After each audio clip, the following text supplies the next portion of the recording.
vai ver o livro do profeta Zacarias. E o tema dele é restauração. Na semana passada, a gente viu o livro de Ageu. E os dois profetizaram mais ou menos na mesma época. Só que Ageu profetizou por alguns meses e Zacarias já profetizou por 3 anos. E enquanto Ageu já era idoso, Zacarias era jovem ainda. Ele, da mesma forma que outros profetas, como Jeremias e Ezequiel, também era sacerdote. Além de animar o povo na reconstrução do templo, ele teve visões a respeito do que seria ainda o futuro para eles, como o reinado de Alexandre o Grande, que está no capítulo 9, e o domínio romano, que aparece no capítulo 11. Da mesma forma que os livros de Ezequiel e Daniel, o livro de Zacarias é cheio de visões que parecem com as de Apocalipse. Uma das revelações contidas nele é que a volta de Cristo vai ser sobre o Monte das Oliveiras. Isso está no capítulo 14, versos 3 e 4. Depois o Senhor sairá para a guerra contra aquelas nações, como ele faz em dia de batalha. Naquele dia os seus pés estarão sobre o Monte das Oliveiras, a leste de Jerusalém, e o monte se dividirá ao meio, de leste a oeste, por um grande vale. Metade do monte será removido para o norte e a outra metade para o sul.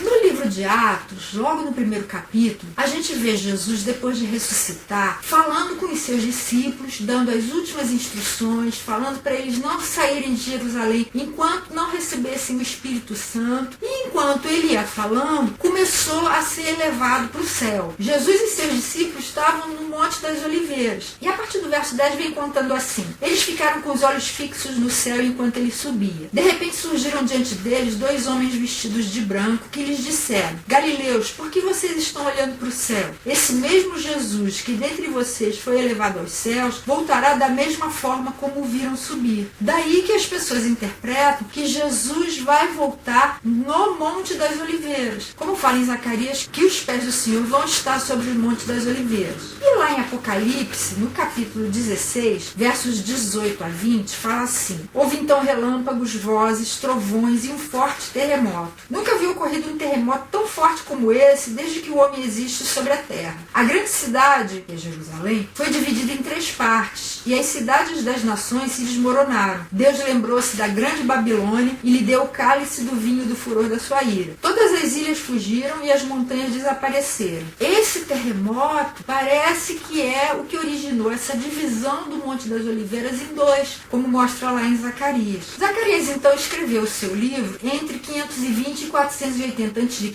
em Jerusalém, depois da volta da primeira leva de judeus do cativeiro babilônico. O nome dele no hebraico é Zecaria, o Senhor se lembra, e no grego é Zacarias. O tempo de ação vai de 520 a 516 a.C., ao mesmo tempo que Ageu. E o verso-chave, que é aquele que sintetiza a ideia central do livro, está no capítulo 9, verso 9. Alegre-se muito, cidade de Sião, exulte Jerusalém, eis que o seu rei vem a você, justo e vitorioso, humilde e montado num jumento, um jumentinho, cria de jumento. Esse versículo se cumpriu na entrada triunfal de Jesus em Jerusalém, pouco antes da crucificação. Como a gente pode dividir o livro? Eu coloquei 2 partes. A primeira fala sobre o presente, vai do capítulo 1 até o capítulo 8, e mostra o povo e o templo que deveria ser reconstruído. A segunda parte fala sobre o futuro, vai do capítulo 9 até o final, no capítulo 14, e fala sobre o Messias e a Israel eterna. E como Jesus pode ser visto aí? De muitas maneiras. A primeira é como o anjo que tira pecados. Está no capítulo 3, versos 3 e 4. É uma visão que Zacarias teve do sumo sacerdote Josué. Josué, vestido de roupas impuras, estava em pé diante do anjo. O anjo disse aos que estavam diante dele: tirem as roupas impuras dele. Depois disse a Josué: veja, eu tirei de você o seu pecado e coloquei vestes nobres sobre você. No Evangelho de Mateus, quando o arcanjo Gabriel anunciou a José que Jesus iria nascer, ele deu a ordem de que Jesus recebesse esse nome, e as instruções foram as seguintes, que estão no verso 21.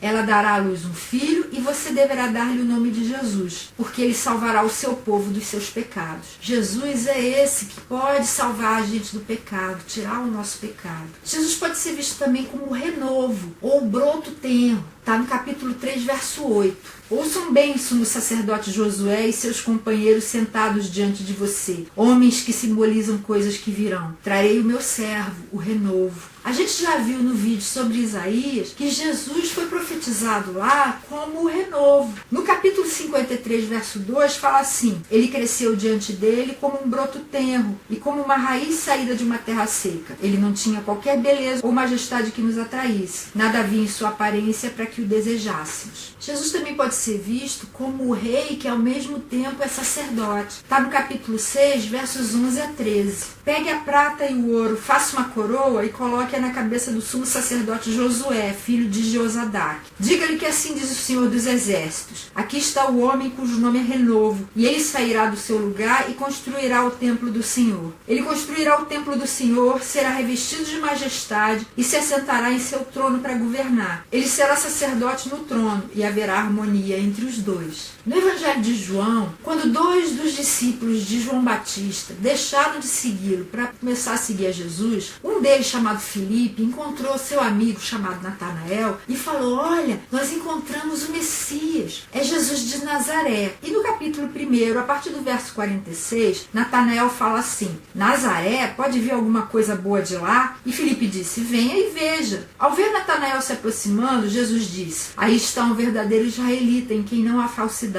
Perguntou Natanael: de onde me conheces? Jesus respondeu: eu o vi quando você ainda estava debaixo da figueira, antes de Filipe o chamar. Então Natanael declarou: mestre, tu és o filho de Deus, tu és o rei de Israel. E é mesmo. Agora, ele também aparece como sacerdote lá em Hebreus, no capítulo 8, verso 1. O mais importante do que estamos tratando é que temos um sumo sacerdote como esse, o qual se assentou à direita do trono da majestade nos céus. Ele é sacerdote e é rei ao mesmo tempo. Jesus aparece também como o rei humilde. Está no capítulo 9, verso 9. Alegre-se muito, cidade de Sião. Exulte, Jerusalém. Eis que o seu rei vem a você, justo e vitorioso. Humilde e montado num jumento, um jumentinho, cria de jumenta. A gente já leu esse versículo porque ele é o verso-chave do livro. Mas olha o que está escrito lá no Evangelho de Mateus, no capítulo 21, a partir do verso 7. Trouxeram a jumenta e o jumentinho, colocaram sobre eles os seus mantos, e sobre estes Jesus montou. Uma grande multidão estendeu seus mantos pelo caminho, outros cortavam ramos de árvores e os espalhavam pelo caminho. A multidão que ia diante dele e os que o seguiam gritavam: Hosana ao filho de Davi, bendito é o que vem em nome do Senhor, Hosana nas alturas. Essa é a entrada triunfal de Jesus em Jerusalém, em humildade, montado sobre um filhotinho de jumento. Ele também aparece como um pastor que foi avaliado em 30 moedas de prata. Está no capítulo 11, versos 7 e 12. Eu me tornei pastor do rebanho destinado à matança, os oprimidos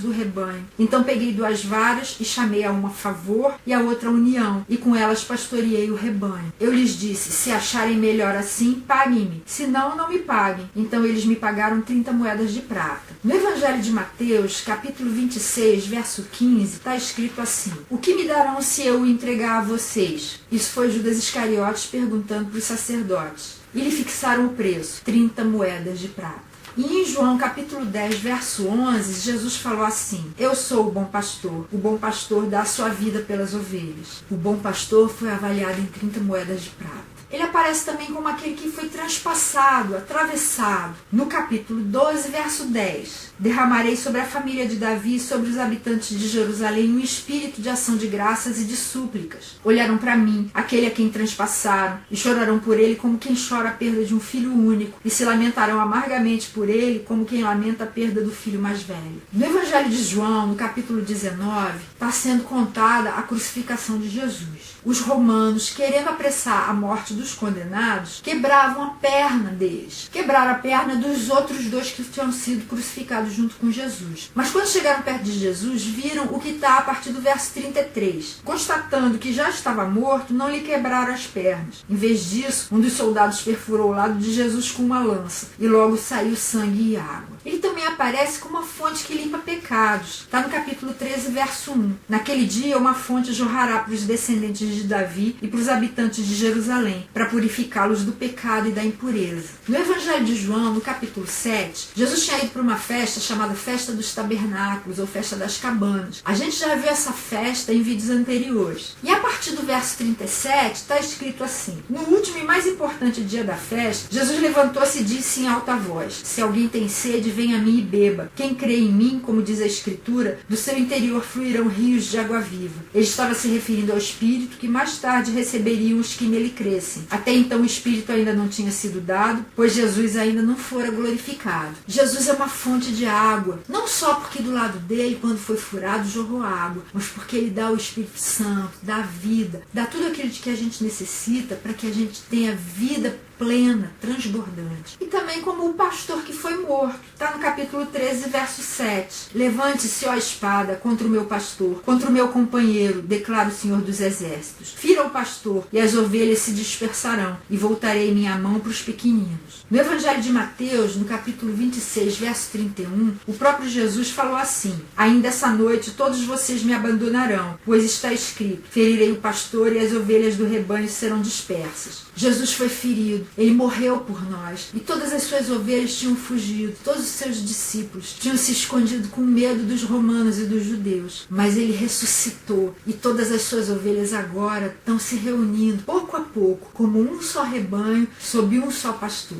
E que lições a gente pode extrair para nós? A primeira está no capítulo 4, verso 6. Essa é a palavra do Senhor para Zorobabel. Não por força, nem por violência, mas pelo meu espírito, diz o Senhor dos Exércitos. Deus está falando que não precisa ter força física, ter força humana, ter poder humano para conseguir fazer as coisas que Deus quer que a gente faça. É pelo Espírito dele que a gente consegue. Mesmo que a gente seja fraco, Deus nos capacita. E Deus tem uma queda por gente fraca, porque assim o poder dele aparece. Olha o que ele falou para Paulo na segunda carta aos Coríntios, capítulo 12, a partir do verso 7. Para impedir que eu me exaltasse por causa da grandeza dessas revelações, foi-me dado um espinho na carne, um mensageiro de Satanás para me atormentar. 3 vezes roguei ao Senhor que o tirasse de mim, mas ele me disse: minha graça é suficiente para você, pois o meu poder se aperfeiçoa na fraqueza. Portanto, eu me gloriarei ainda mais alegremente em minhas fraquezas, para que o poder de Cristo repouse em mim. Quando a gente é fraco, aí é que Deus pode tornar a gente forte. Quando a gente é forte, a gente está cheio de nós mesmos. E a nossa força é muito limitada comparada com a força de Deus. Para que a gente possa receber a força de Deus, a gente pode se esvaziar da nossa própria. Por isso Deus tem uma queda por gente fraca, para que o poder dele apareça e a glória seja dada toda ao nome dele e não a nós mesmos. E outra lição é o que a gente já viu em outros vídeos anteriores. Deus não se importa com ritualismos, ele se importa com o que está no nosso coração. Olha o que está no capítulo 7, versos 1 a 6. No 4º ano do reinado do rei Dario, a palavra do Senhor veio a Zacarias, no 4º dia do 9º mês, o mês de Quisleu. Foi quando o povo de Betel enviou Sarezer e Regem-Meleque com seus homens para suplicarem ao Senhor, perguntando aos sacerdotes do templo do Senhor dos Exércitos e aos profetas: devemos lamentar e jejuar no 5º mês, como já estamos fazendo há tantos anos? Então o Senhor dos Exércitos me falou: pergunte a todo o povo e aos sacerdotes: quando vocês jejuaram no 5º e no 7º meses durante os últimos 70 anos, foi de fato para mim que jejuaram? E quando comiam e bebiam, não era para vocês mesmos que o faziam? E no capítulo 8, versos 18 e 19. Mais uma vez veio a minha palavra do Senhor dos Exércitos. Assim diz o Senhor dos Exércitos: os jejuns do 4º mês, bem como os do 5º, do 7º e do 10º mês, serão ocasiões alegres e cheias de júbilo, festas felizes para o povo de Judá. Por isso, amem a verdade e a paz. Os jejuns estavam sendo usados pelo povo só como um ritual a mais, mas para Deus devem ser vistos como um tempo de consagração nossa para Ele, um tempo de alegria por causa disso. E da mesma forma que os jejuns, a leitura da Bíblia, as orações que a gente faz, a nossa ida para a igreja, para retiros, qualquer coisa que a gente faça para Deus, qualquer coisa de cunho religioso, não deve ser vista como um ritual apenas, deve ser vista como nossa consagração para Deus, como momentos felizes, momentos de alegria, momentos em que a gente se une a Ele e recebe dele a vida que Ele tem para nos dar. Esse foi o resumo de Zacarias. E na semana que vem a gente vai ver o último livro do Antigo Testamento, que é o livro de Malaquias. Eu espero você lá.